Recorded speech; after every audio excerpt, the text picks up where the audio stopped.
Hello, and welcome to another episode of Orgullo Hispano. This is a podcast put on by the Hispanic Leaders Network. My name is Hector Sabido, and before we introduce our guest for today, I do want to thank our sponsors that have made Orgullo Hispano possible. We'd like to thank the Leadership Empowerment Group, Wilkerson Hatch Bailey, and of course TF&B, Your Bank for Life. Thank you, sponsors, for all of your time, dedication, and investment in Orgullo Hispano. But I would like to introduce our guest for today. I am sitting next to Isabela Lozano.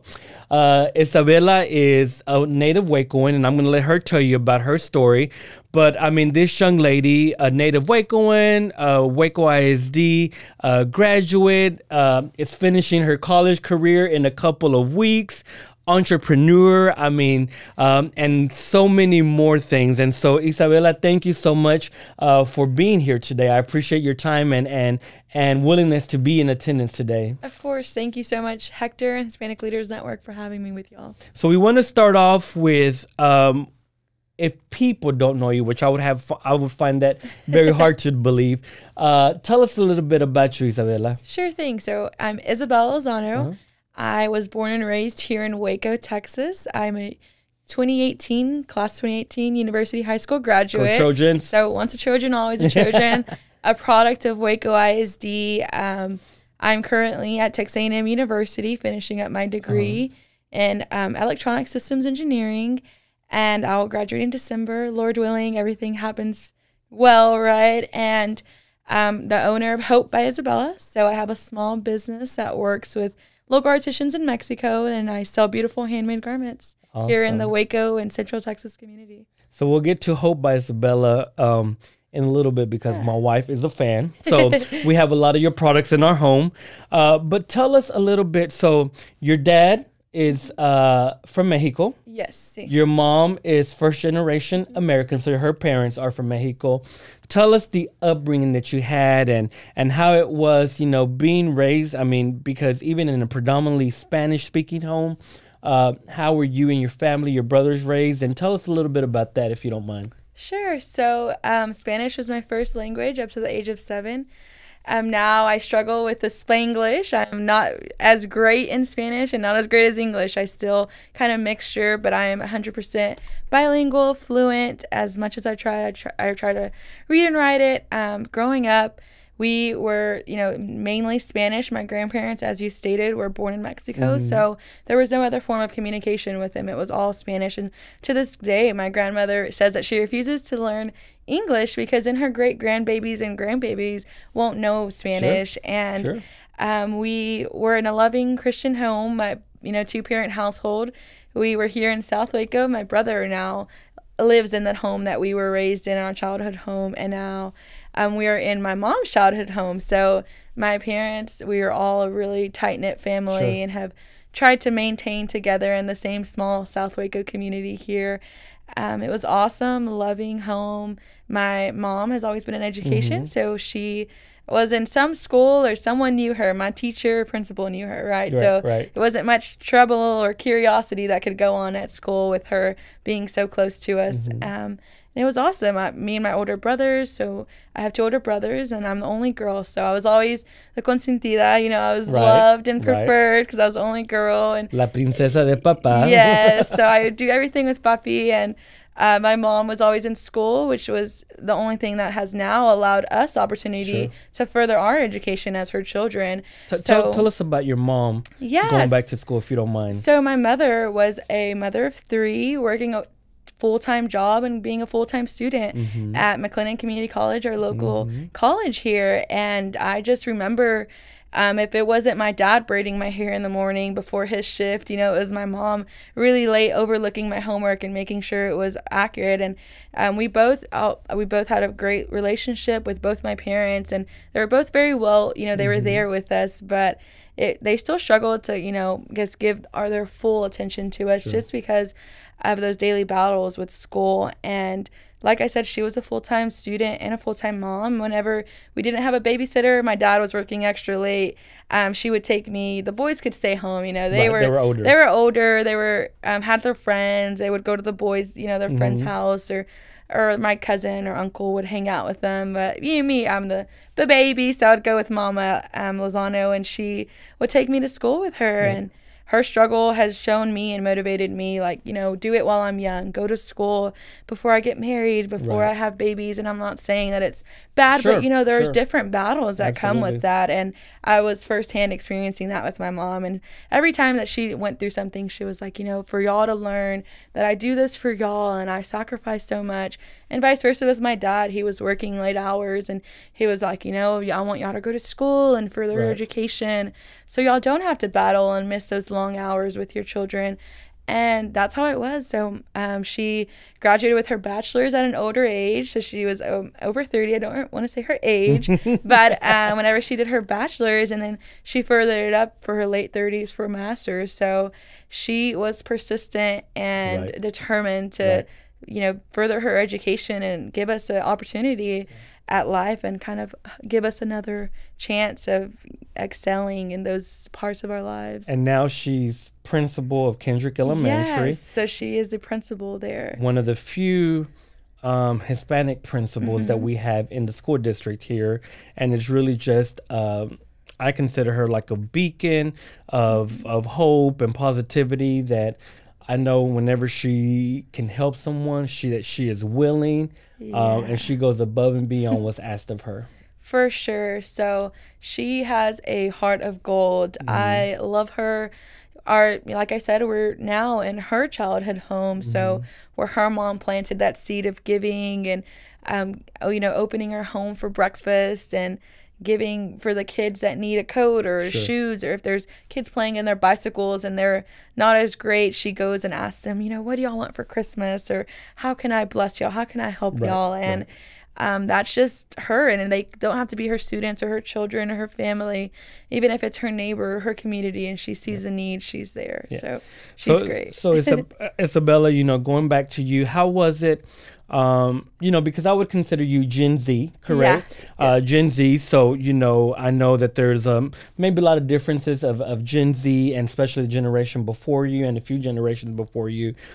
How was it going to school, speaking predominantly Spanish, growing up in a household where maybe that wasn't Americanized as some of your friends' homes? What was that experience like? It was definitely neat.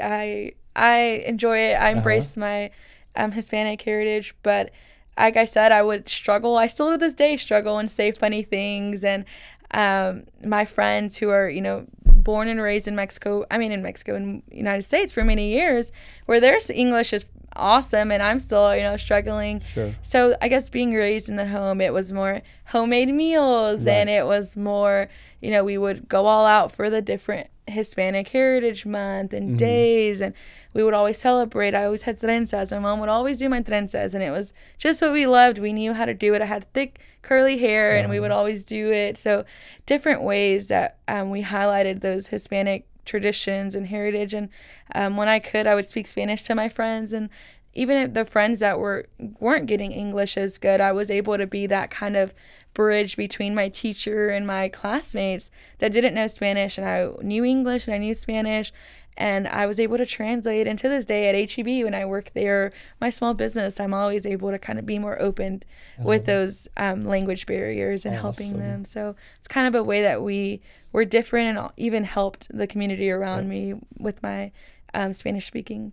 What are some of the things that you grew up with in your household, in your home, that maybe at first when you were younger you didn't appreciate them as much, but as you've gotten older, you're grateful that your parents have instilled that into you? Yeah, I would definitely say that they were very protective. You know, I'm the only girl, and they're boys, they could do whatever, but their baby girl could not. So I didn't sleep over many people's houses, and I didn't just go over many of my friends. My mom would always say, no, tráelos aquí, you know, bring them here, and we'll have the boys go, because, you know, if they were girls and they were younger.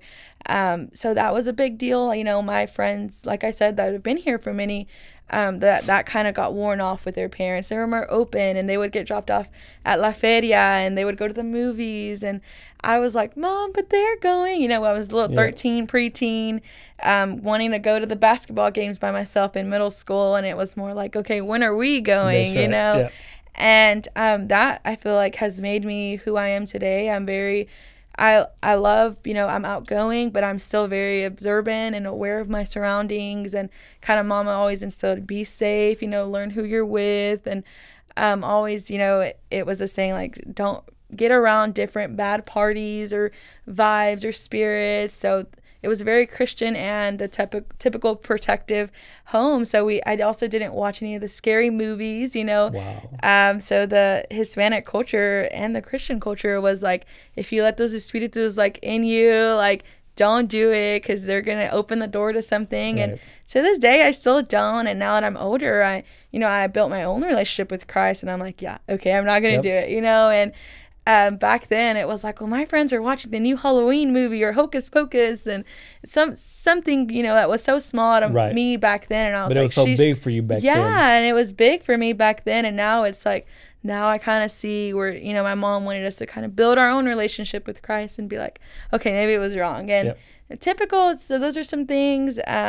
We always went to flea markets, so we loved being at the flea market Sunday mornings, Saturday mornings, whenever we were available. And it was just really cool. That's something so small but traditional, you know. It was mainly Spanish-speaking people at the flea market, and we would always bargain there, and that's what we had fun doing. And that was a big thing that I'll carry forward with my future children and marriage, and say, you know, this is what we did back in the day because we were probably struggling, but Mama didn't let us know that was a family event that we all got up. My brothers would be so upset waking up early, but we were there early and buying the cool toys. So those are some cool little traits that I'll take forth. You know, it's funny you bring up the flea market, La Pulga. Yeah. Because I don't think people realize the staple that it is in a traditional Hispanic, Latino home. And so to have something like that here in Waco, I think it's awesome, man. It goes to why it is always so busy on the weekends, because it's more for families. It's more than just going out and shopping and bargaining, but it is a piece of home for them. And I think that is awesome that your parents also raised you that way. Yes, definitely. I love it. To this day, we're going to have our first grandbaby in the family. First great-grand. It's going to be everything.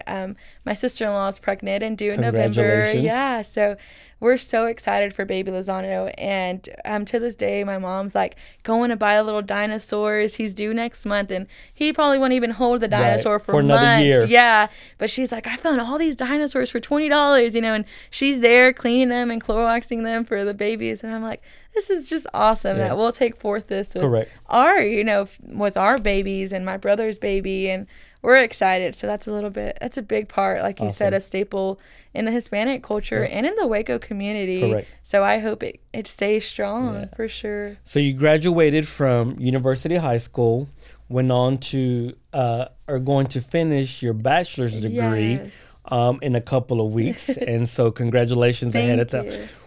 What has your experience at Texas A&M been like as a Latina, as a female, as a person of color in Central Texas? What has that experience been like? Yeah, so A&M has this myth of how, you know, it's like really segregated, but A&M has, through recent years, of course, I'm no one to speak with before my generation, but they've tried to really integrate all the different cultures and language barriers. There is a, it's called a Society of Professional Hispanic Engineers at A&M, and they're actually been throwing a Latinx graduation ceremony that's only in Spanish for, my grandparents, my parents on the day after graduation. So it's been awesome. There's, of course, still those boundaries with your peers and in classmates, and you'll hear smart comments and, and not only as a Hispanic, but a Hispanic lady, in engineering and in STEM. And, it's like, well, I can do, X, Y, Z. And, well, Isabela, do you need extra help?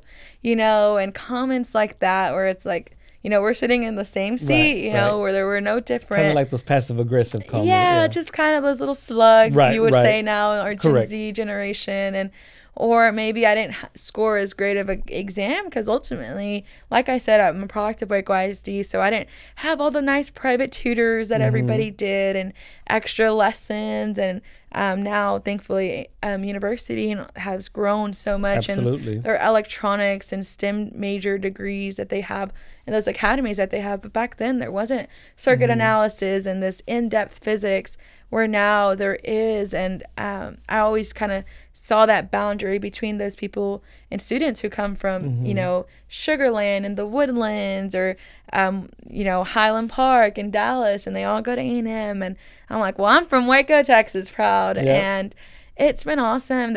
Of course, there's been some kind of adversity with it.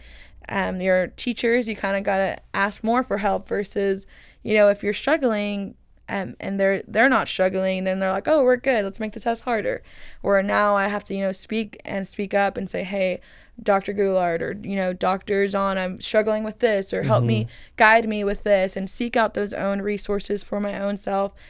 Just because, like I said, I don't have all the tools, but I'm hoping that one day my kids will have those tools, right? And then it'll just be continuous, and we'll keep growing slowly but surely. And I'm so proud to say that my mom's a campus principal, you know, and then one day my kids, that's what I tell my mom. I'm like, one day my kids would say, my mom's an engineer, you know, and an electrical engineer at that. So it's beautiful to see kind of what I've started in my own self. And I kind of use that as a motivation and say, you know, one day my kids will have that upper hand and have those tools and resources. And also makes me want to reflect and say, how can I help my community, right? How can I help those girls who are like me and a little intimidated. Coming up behind you though also as well. So anytime anyone reaches out and says, Isabela, how did you graduate university with MCC degree, or how did you graduate university debt free or A&M debt free? So I'll be graduating debt free. Awesome. That is amazing. Yeah, and it's awesome. I'm so grateful. Like I said, my mom went to school, so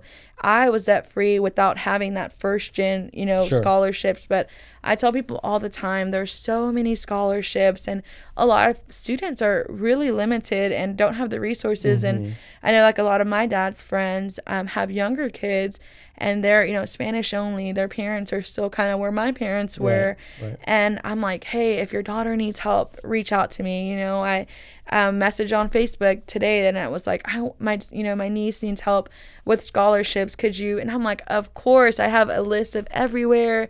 I even know more scholarships, and hopefully my prayer is one day I'm successful enough to get back to my own community, you know, and provide a yearly scholarship. And it might be small starting up, but hey, one day that will multiply. So that's kind of how it's gone through A&M. Is with the adversity, it's given me motivation for my children and for my community. How can I help them? How can I sow a seed within them and tell them, I was a university student in that chair with you, you know? We were no different. My mom still lives in the barrio, you know? We're still in the Waco, South Waco at that. So I'm proud of it. Yes, for sure. We're not moving anytime soon. So for anyone watching this, I always tell them, if y'all need help, Isabela Lozano on Facebook, Instagram, y'all feel free to reach out to me with all that information. So tell us a little bit about Hope by Isabela, which I love the concept that you've done. And this is, I mean, you are a business owner. You are, if you don't mind me, 21, 22 years 22, old? 22 years old, entrepreneur, about to receive your bachelor's. Tell us more about Hope by Isabela, and where can people find it? Sure. So Hope by Isabela is helping others prosper economically. So it's an acronym. I didn't know that. Yeah. That is wonderful. And Hope by Isabela helps preserve the traditions and culture of the artisan's work through these handmade garments and accessories that I bring back from Mexico. And my goal, like I said, is to help them prosper economically and give back to them in any way and help keep buying from them, you know, without trying to bargain or get a great deal or wholesale. No, just buy every single piece has a price, and I pay that times whatever I buy. And I just hope I'm helping them in that way and then spread it to my own community. So not only today in this month, this Hispanic Heritage Month, do I celebrate, you know, my beautiful Hispanic heritage, but every day, you know, and I share the Waco community and I say, come, you know, celebrate it with me. I invite you to come to my culture and represent my community that we have here in Waco. And sure enough, that's kind of how it got started. My grandfather is a missionary in Oaxaca, Mexico. He's been there for 11 years now. And I would travel during high school to go visit him. And I would bring back garments and accessories. And everybody would say, where did you get one from? How can I get one here in Waco? And I kind of stirred something up in me. I knew there was something needed here in the Waco community. And if it was in Waco or outskirts of Waco, it would be super expensive, you know. And so I was like, I want to do something, but I don't want to, you know, overly price it. And I also didn't have tons of money to just buy everything, you know. So I started small, and I was doing it through my living room during COVID-19 and Facebook. Is this a Hope by Isabela piece? It is. So this is a fully embroidered blouse from Oaxaca, Mexico. You can see my different beautiful embroidery here. It's all handmade.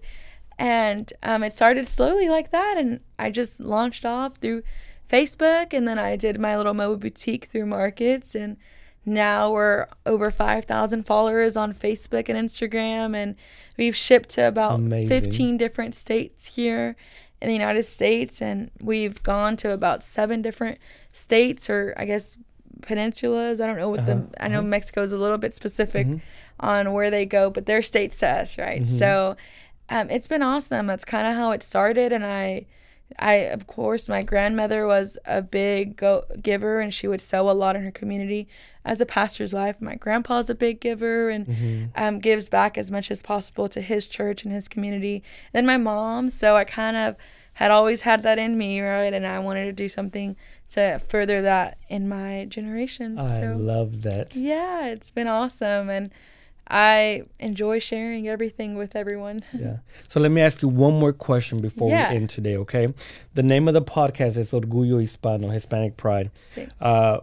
What is Orgullo Hispano to you? So Orgullo Hispano to me would be speaking Spanish, right? And eating the beautiful homemade Mexican cuisine and food. And just representing it in all positive aspects, being nice to someone and saying, wow, that Hispanic was nice, you know, and being able to be a translator at my job and all of that combined and so much more.